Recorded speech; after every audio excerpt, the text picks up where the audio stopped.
Hi everybody, welcome back to Food and Home. Merry Christmas, Happy Holidays! Today I'm making some shortbread cookies from my vegan cookbook, and it's a beautiful, easy to make recipe that's been in my family since I was about 15. So it's really only 4 ingredients, and to get started you're going to want to take a nice cooking sheet, place some parchment paper on that, which I've already done, and set the oven to 325 degrees Fahrenheit and put the rack in the middle of the oven. That will ensure a perfect cook and slightly golden on the top, and it won't burn on either the top or the bottom. Welcome to Food and Home, everybody. This is Tammy Robinson, and I'm going to be sharing some of my holiday decorating, do-it-yourself tips, and some delicious plant-based meals that you're not going to want to miss. So to get started, you're best to have a stand mixer like I have here, and you want to begin by just creaming the butter. So you want your butter to be at room temperature, and what I've used here is a vegan butter from Earth Balance, and it's really good. So you want a non-salted vegan butter, and you're going to start by creaming that. So I'm going to put this into the blender. And the room temperature is really important. If it's too cold, it won't blend all of the other ingredients properly. So just attach a mixer, and then you want to blend that for about 2 minutes.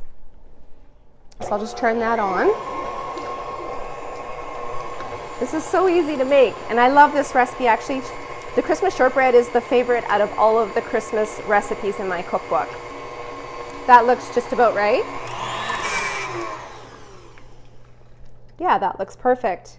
What I love about these shortbread cookies is they melt in your mouth, and that is why I call them shortbread melts.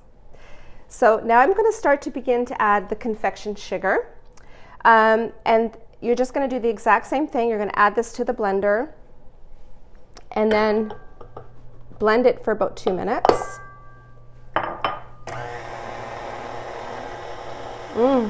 That looks good already. The next thing I'm going to be adding is cornstarch, and cornstarch is going to help to just hold the cookie together. That looks about right. I'm just going to stop this. So in between, it might be good to just lift your utensil and just scrape the food from the sides, and then just turn it back on. So I have that at about medium speed. And then for the last 2 ingredients, you're going to add them slowly, especially the flour. And I like these cookies because at the very end, you barely handle them. That's the whole idea of this, that it makes it melt in your mouth, is that you don't overhandle the cookie. That looks about right. Okay, and now I'm going to start to add the cornstarch. And I'm actually going to turn this on as I add it. And just a little bit at a time. And a little bit more. Actually, I'm going to put the rest of this in.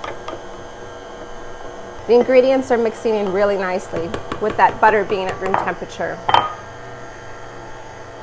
Being a little bit brave here with my spatula as I'm putting it in there when it's mixing.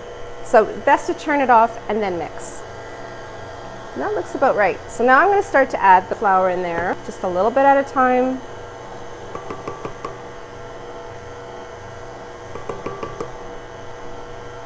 So for the recipe, you can buy my book online at my website, and there you will find all sorts of yummy baked goods for the Christmas holidays.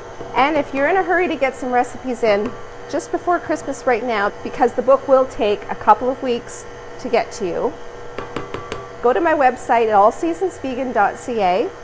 There you will find quite a few recipes for the holidays. With this, you don't want it to look like dough. You want it to look almost pasty and creamy. That's how you get a perfect melt in your mouth shortbread cookie. The other thing I love about this cookie is shortbread isn't supposed to be necessarily sweet. It's supposed to be slightly sweet and rich in butter flavor. And this recipe definitely does that. Once it starts to come together, as you can see, that's just about right.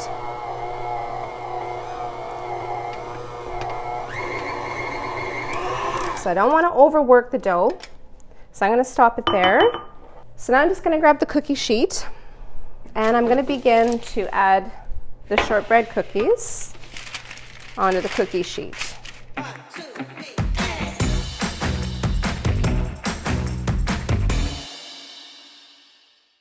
As you can see, the dough is like clumpy, you know, it's in little clumps.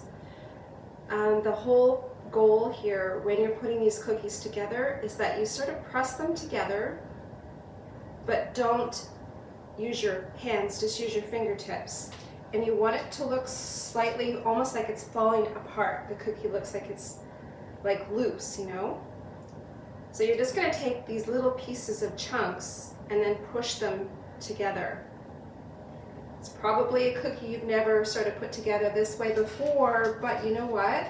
It makes all the difference for that melt in your mouth yumminess. So you'll put these together like so, and then we're going to add some cordial cherries on the top. So I've diced each cordial cherry, so one cherry into fours, and you're just going to simply take the cherry and press it. Just move that bowl so you can see. I'm just going to press it down into the cookie, like so. Isn't that pretty? I love it. So pretty. And whenever I bite into these, it's the first thing I bite is that nice little cherry.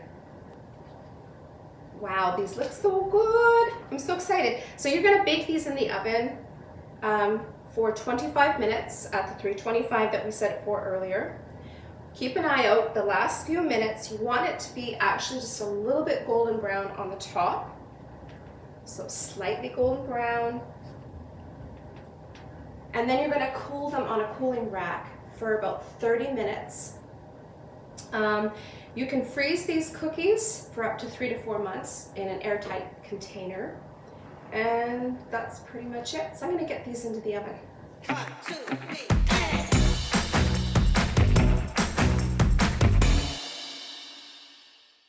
I've had these cookies in the oven for 25 minutes at 325 degrees Fahrenheit, and they are all perfect now. Slightly golden on the top. And I'm just going to place these onto a cooling rack for about 30 minutes before I enjoy any of them. And then I'm going to actually store these for Christmas. So I think we've got another few days till Christmas. I might steal a nibble here and there. My mother-in-law is coming from Calgary, Alberta for Christmas, so I'm super excited for that. I'm going to get out lots and get lots of fresh air. And Dan, my husband, is off for 3 weeks, so we're super excited for that. And just going to enjoy some nice relaxed time these holidays. So the cookies have cooled now, and I'm just going to take a little nibble and enjoy one. They're never really that great when you eat them hot straight out of the oven, so it's good to really let them cool for that 30 minutes before you enjoy them. You barely have to bite into this cookie. It just melts in your mouth. It's so good. I hope you enjoy this recipe as much as I do and make it your Christmas tradition as well. Thank you so much for coming today for another episode of Food and Home. I wish you a very Merry Christmas and Happy Holiday, and also a Happy New Year. Take care, everybody. Bye.